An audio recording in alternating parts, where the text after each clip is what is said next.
সত্যি সোনা। এই গল্পটা তৃতীয় শ্রেণীর পাতাবাহার বইয়ের প্রথম গল্প। গল্পটা একটা প্রচলিত গল্প, তার মানে এই গল্পটা বিভিন্ন সময় ধরে বিভিন্ন লোকের মুখে মুখে প্রচলিত হয়ে আসছে। একটা ছোট্ট পরিবার, সেই ছোট্ট পরিবারের মধ্যে রয়েছেন এক বুড়ো চাষি, তার ছেলে আর ছেলের বউ। বুড়ো চাষি খুব পরিশ্রমী। তিনি সারাদিন পরিশ্রম করে ফসল ফলিয়ে সেই ফসল বাজারে বিক্রি করে যে অর্থ উপার্জন করে সেই টাকা দিয়েই তার সংসার চলে। অথচ তার ছেলে খুব অলস, অর্থাৎ কুঁড়ে। সেই চাষির ছেলে সারাদিন শুয়ে বসে কাটিয়ে দেয়, কোনো রকম কাজকর্ম সে করতে চায় না। সেই চাষির ছেলের যে বউ, সে ছিল খুব বুদ্ধিমতী। এবার গল্পটা পড়া যাক। বুড়ো চাষির কঠিন অসুখ করেছে, বাঁচার আশা নেই। সেই সময় একমাত্র ছেলেকে ডেকে বলল, ওহে বাপু, আমার দিন ফুরিয়ে এসেছে, যাওয়ার সময় তোমাকে একটা দরকারি কথা বলে যায়। বুড়ো চাষির খুব শরীর খারাপ, এতটাই শরীর খারাপ যে সে শয্যাশায়ী, অর্থাৎ তার বাঁচার আশা বেশি নেই। সেই সময় সেই চাষির তো চিন্তা হচ্ছে ছেলেকে নিয়ে, যে চোখ বুঝলে ছেলে কি করে সংসার চালাবে। সেই জন্য সেই ছেলেকে ডেকে সেই চাষি বলল, শোন বাবা, আমার সময় কিন্তু ফুরিয়ে এসেছে, যে কোনো সময় আমি মারা যাব। সেই জন্য মারা যাওয়ার আগে তোকে কিছু কথা বলে যেতে চাই। চাষির ছেলে ভারী অলস, অথচ টাকা পয়সার লোভ তার 16 আনা। তার ধারণা বাবা অনেক সোনা কোথাও লুকিয়ে রেখেছে। বাপকে বলল, তোমার লুকোনো সোনা কোথায় রাখা আছে তা তো বলে গেলে না। চাষি যে ছিল, তার ছেলে ছিল কিন্তু খুব অলস, অর্থাৎ কুঁড়ে প্রকৃতির। সে সারাদিন কোনো কাজকর্ম করতো না, শুয়ে বসে কাটাতো। সে অলস হলেও তার লোভ ছিল প্রচণ্ড। সে মনে করত তার বাবা তাদের সোনা গয়না যা আছে সব কোনো একটা জায়গায় লুকিয়ে রেখেছে। সেই জন্য সে তার বাবাকে বলল যে, তুমি এখনো তো আমাদের বললে না যে আমাদের বাড়ির যে সোনা গয়না সেইগুলো কোথায় লুকিয়ে রেখেছ। ছেলের মুখে এই কথা শোনার পর বাবা কি বলল দেখো। হেসে বুড়ো বাপ বলল, সেটা বলবো বলেই তো ডেকেছি তোমায়।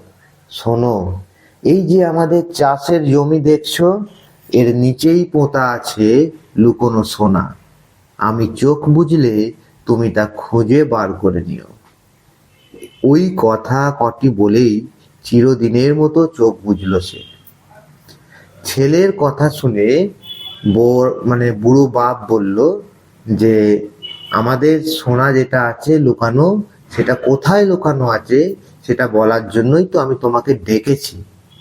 এবং এটাও বললেন তিনি যে তার সোনা গয়না যেগুলো আছে সেগুলো তাদের জমির মধ্যে কোনো একটা জায়গায় লুকিয়ে রাখা আছে, পুঁতে রাখা আছে। এটা বলার পরেই সেই বুড়ো চাষি মারা যায়। তিনি কিন্তু এটা বলে যাননি যে তাদের জমির ঠিক পার্টিকুলার কোন জায়গায়, ঠিক নির্দিষ্ট করে কোন জায়গায় সোনা পুঁতে রাখা আছে সেটা তিনি বলে যাননি। বাবার মুখে এই কথা শোনার পর ছেলের চোখ দুটো লোভে চকচক করে ওঠে। স্বাভাবিক কারণেই সেটা চকচক করে উঠছে, কারণ সে ছিল খুবই লোভী প্রকৃতির একজন। সেই জন্য সোনার কথা শুনেই ছেলের চোখগুলো লোভে চকচক করে উঠল। বাবা মারা যাওয়ার পর ছেলে তার বউকে বলল, বাবা তো বলে গেল আমাদের জমির তলায় সোনা পোঁতা আছে, কিন্তু ঠিক কোন জায়গায় আছে তা তো বলে গেল না। ছেলের বউ খুব বুদ্ধিমতী, সে বলল, তোমার গোটা জমিটা খুঁড়েই দেখতে হবে কোথায় আছে সোনা। দেখো, বাবা মারা যাওয়ার পর ছেলে তার বউকে বলল যে বাবা তো এ কথা বলে গেল যে আমাদের জমির ভেতরেই কোথাও সোনা লুকিয়ে রাখা আছে, কিন্তু আমাদের তো অনেকটা জমি, এই এত বড় জমির কোন জায়গায় সোনা লুকানো আছে সেটা তো বাবা বলে গেল না। এই কথা শোনার পর তার বুদ্ধিমতী বউ বলল যে দেখো, এটা যখন শুনেছো যে জমির ভেতরে সোনা রাখা আছে, সেই সোনা পাওয়ার জন্য তোমাকে পুরো জমিটাই খুঁড়তে হবে, এটা ছাড়া দ্বিতীয় কোনো রাস্তা নেই। ছেলে জমি চাষাবাদ করার কথা ভাবতে পারে না, সে চিরকাল শুয়ে বসে কাটিয়েছে, কিন্তু সোনার লোভ বড় লোভ, আবার আলসেমির রোগও কম নয়। তাই সকালে উঠে সে কেবল গড়িমসি করে। বউ যখন মনে করিয়ে দেয় সোনা খোঁজার কথা, তখন সে গজগজ করে, দূর, কোথায় সোনা পোতা আছে তার ঠিক নেই, কে যাবে খোঁড়াখুড়ি করতে, তার চেয়ে টেনে ঘুম দেওয়া অনেক ভালো। অর্থাৎ দেখো, ছেলে যেহেতু চাষাবাদ করার কথা ভাবতে পারে না, কারণ সে খুব অলস, সব সময় সে শুয়ে বসে কাটিয়েছে, সে ভীষণ কুঁড়ে প্রকৃতির একজন মানুষ, সেই জন্য সে কখনোই ভাবতেই পারছে না যে তাকে জমি খুঁড়তে হবে। কিন্তু অন্যদিকে সেই লোভী লোকটির লোভও ছিল খুব বেশি, সোনার লোভও সে ছাড়তে পারছে না।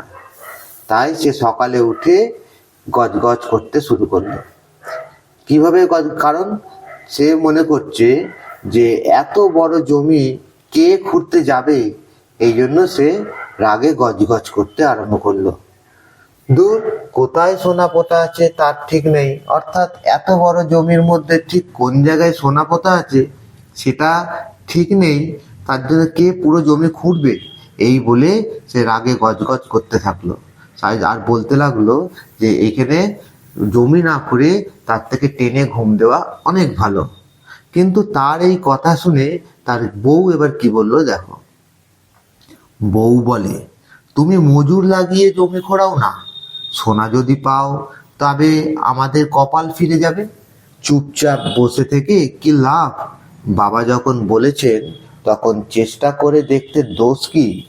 দেখো, চাষির বউ যে বুদ্ধিমতী তার প্রত্যেকটা কথাই তার প্রমাণ আমরা পাচ্ছি। যখন ছেলেটা জমি চাষ করতে যাচ্ছে না, সে যখন বলছে যে দূর, অত বড় জমি আমি একা চাষ করতে যেতে পারবো না, বা জমি খুঁড়ে দেখতে পারবো না, তার থেকে টেনে ঘুম দেওয়া অনেক ভালো, এটা শোনার পর তার বউ তাকে পরামর্শ দিচ্ছে যে তুমি যদি নিজে জমি চাষ না বা জমি না খুঁড়তে যাও কোনো অসুবিধা নেই, কিছুটা লোককে ধরো, যাদের টাকা দাও, টাকার বিনিময়ে তারা তোমার জমি খুঁড়ে দেবে। কারণ তারা যদি জমি খুঁড়তে গিয়ে সোনা পেয়ে যায় তাহলে কিন্তু তাদের কপাল খুলে যাবে। বউয়ের পরামর্শ শুনে ছেলে দুজন মজুর ডাকিয়ে জমি খুঁড়তে লাগিয়ে দেয়। অর্থাৎ বউয়ের পরামর্শ কিন্তু ছেলেটি শুনলো, সে বুঝতে পারলো বউ তার ঠিক পরামর্শই দিয়েছে এবং এতে তাকে খাটতেও হচ্ছে না, সে টাকার বিনিময়ে লোককে লাগিয়ে দিয়েছে যারা জমি খুঁড়ছে।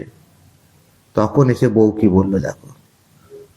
তার বউ আবার এসে বললে, ওদের ওপর ছেড়ে দিয়ে নিশ্চিন্ত হয়ে ঘরে বসে থেকো না যেন, তুমি কোদাল নিয়ে যাও, তা না হলে ওরা যদি সোনার তালটা পেয়ে যায় তবে তা সরিয়ে ফেলতে কতক্ষণ। আবার বউ তার বুদ্ধিমত্তার পরিচয় দিল। সে এসে তার স্বামীকে বলছে যে ওদের ওপর ভরসা করে ঘরে বসে থেকো না, কারণ ওরা অপরিচিত লোক, টাকার বিনিময়ে কাজ করছে, ওরা যদি মাঠে জমি খুঁড়তে খুঁড়তে সোনার তালটা পেয়ে যায় ওরা কিন্তু সেটা সরিয়ে ফেলবে, ফলে তখন আমাদের কোনো লাভই আর হবে না। ছেলে ভাবে বউ ঠিক কথাই বলেছে, ওদের বিশ্বাস কি, ওরা যদি সোনার তাল সরিয়ে ফেলে তবে সব চেষ্টা বৃথা। তাই সেও একটা কোদাল নিয়ে কাজে লেগে যায় মাঠে। কাজ করতে করতে ওদের ওপর নজর রাখা সুবিধা হবে। যত মাটি খোঁড়ে চাষির ছেলে তত সোনার জন্য মরিয়া হয়ে ওঠে সে। চাষির ছেলের বউ যখন বলল যে ওদের ওপর ভরসা করে ঘরে বসে থেকে লাভ নেই, কারণ ওরা যদি সোনার তালটা পেয়ে যায় তাহলে সেটা তারা নিজেরাই নিয়ে নেবে। এই কথা শোনার পর চাষির ছেলে কি করলো, সেও একটা কোদাল নিয়ে মাঠে চলে গেল এবং ওদের সঙ্গে জমি খুঁড়তে শুরু করলো। কারণ এই ক্ষেত্রে একই সঙ্গে ওদের সঙ্গে মাঠে থেকে জমি খুঁড়লে জমি খোঁড়াও হবে, তার সাথে সাথে যারা কাজ করছে তাদের দিকেও নজর রাখা যাবে। আর যত মাটি খুঁড়ছে চাষির ছেলে, ততই যেন সোনা পাওয়ার জন্য সে মরিয়া হয়ে উঠছে। কিন্তু সকাল থেকে সন্ধে পর্যন্ত 5 বিঘে জমি খোঁড়াখুড়ি করেও কোথাও এতটুকু সোনা পাওয়া গেল না। রাগে বিরক্তিতে অস্থির ছেলে তখন তার বউকে বলল, বাবা নিশ্চয়ই আমায় বোকা বানিয়েছে, সোনা দানা কিছুই নেই, মিছিমিছি আমায় খাটিয়ে মারলে। যখন সারা সকাল গেল, দুপুর গেল, বিকেল গেল, এমনকি সন্ধে পর্যন্ত তারা পুরো 5 বিঘা জমি খুঁড়ে ফেললো, দিয়ে কোনো সোনা সেখানে পেল না, তখন একদিকে রাগ, অন্যদিকে বিরক্তি, এই সবের মাঝে অস্থির হয়ে ছেলে তখন তার বউকে বলল তার বাবা তাকে বোকা বানিয়েছে।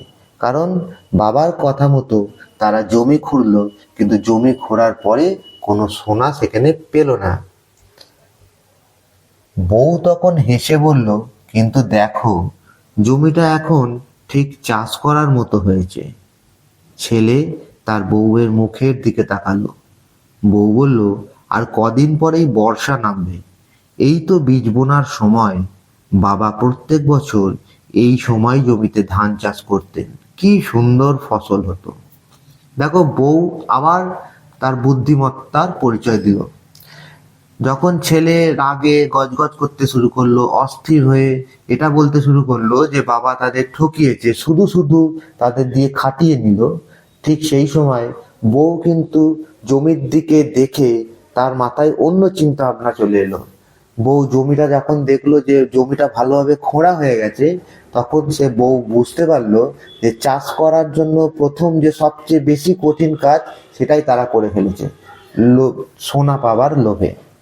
সেই জন্য বউ তখন বলল যে জমিটা দেখো, এই যে তুমি কষ্ট করে খাটলে এবং জমিটা খুঁড়লে, এর ফলে কিন্তু জমিটা চাষ করার উপযুক্ত হয়ে উঠলো।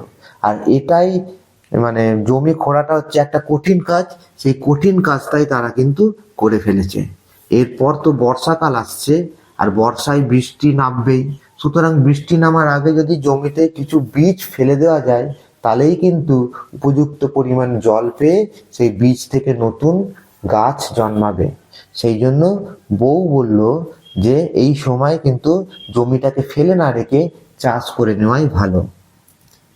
ছেলে তার বউয়ের মুখের দিকে তাকালো এবং দেখলো যে বউ যে সমস্ত কথাগুলো বলেছে সেগুলো কিন্তু ফেলে দেওয়ার কথা নয় এবং তার যথেষ্ট যুক্তি আছে। সেই জন্য ছেলে ভাবলো যে না, সত্যি জমিতে চাষ করে নেওয়া ভালো, কারণ জমিটা তো রেডি হয়ে গেছে। শুনে ছেলে ভাবলো জমিটা যখন খুঁড়েই ফেলা হয়েছে, তখন ওটা এমনি ফেলে না রেখে চাষ করে ফেলাই ভালো। তার বউ হাট থেকে সবচেয়ে সেরা ধানের বীজ কিনে আনলো। স্বামী সকাল থেকে সন্ধে পর্যন্ত খেতে কাজ করবে। বউ তার খাবার নিয়ে যায়, তামাক সেজে নিয়ে যায়। অলস স্বামীকে এইভাবে কাজ করতে দেখে গর্বে বুক ভরে যায় তার। দেখো ছেলে কিন্তু আস্তে আস্তে কাজে ফিরছে, কারণ জমিটা যখন খুঁড়েই ফেলা হয়েছে, তখন ওটা না ফেলে রেখে সেখানে যে চাষ করবে এই সিদ্ধান্তটাও কিন্তু চাষির ছেলে নিয়েছে, যদিও সেটা তার বউয়ের পরামর্শ অনুযায়ী। এই সেই কথা মতো তার বউ সবচেয়ে সেরা ধানের বীজ কিনে নিয়ে এলো বাজার থেকে বা হাট থেকে। আর সেই মানে বীজগুলো জমিতে ফেলার কাজ শুরু করলো তার স্বামী। সকাল থেকে সন্ধে পর্যন্ত এই কাজ সে করে যেতে লাগলো। আর মাঝে মাঝে তার জন্য খাবার নিয়ে এলো তার বউ, কখনো কখনো তামাক সেজে দিল তাকে। অলস স্বামীকে এভাবে জমিতে কাজ করতে দেখে বউয়ের গর্বে বুকটা ভরে গেল, কারণ এর আগে কখনো সে তার স্বামীকে এত কাজ করতে দেখেনি। তারপর যথা সময়ে বর্ষা নামলো, অর্থাৎ বৃষ্টি সেই সময় ঠিক সময়ে নেমেছিল। আর সেই বছর বৃষ্টিও হলো খুব ভালো। অল্প দিনের মধ্যেই ক্ষেত ভরে গেল শস্যে। মাঠ ভরা পাকা ধানের রাশি দেখে মনে হলো সত্যিই কে যেন সোনা ঢেলে দিয়েছে মাঠে। অর্থাৎ কিছুদিন পরে যখন বৃষ্টি নামলো এবং সেই বছর বৃষ্টি ঠিকঠাক হওয়াতে তারা যে বীজ ছড়িয়েছিল সেই বীজ থেকে ছোট ছোট চারা জন্ম নিল। তারপর সেই চারাগুলো কিছুদিন পর বড় হলো, আর আস্তে আস্তে সেখানে যখন ধান ফললো, সেই ধান পেকে যাওয়ার পর ধানের রং হয় হলুদ বা সোনালী রঙের বা সোনার বর্ণের। সেই জন্য যখন সমস্ত জমিতে সোনার বর্ণের ধান যখন ভরে গেল, তখন যেন মনে হচ্ছিল কেউ সেই জমিতে সোনা ছড়িয়ে দিয়েছে।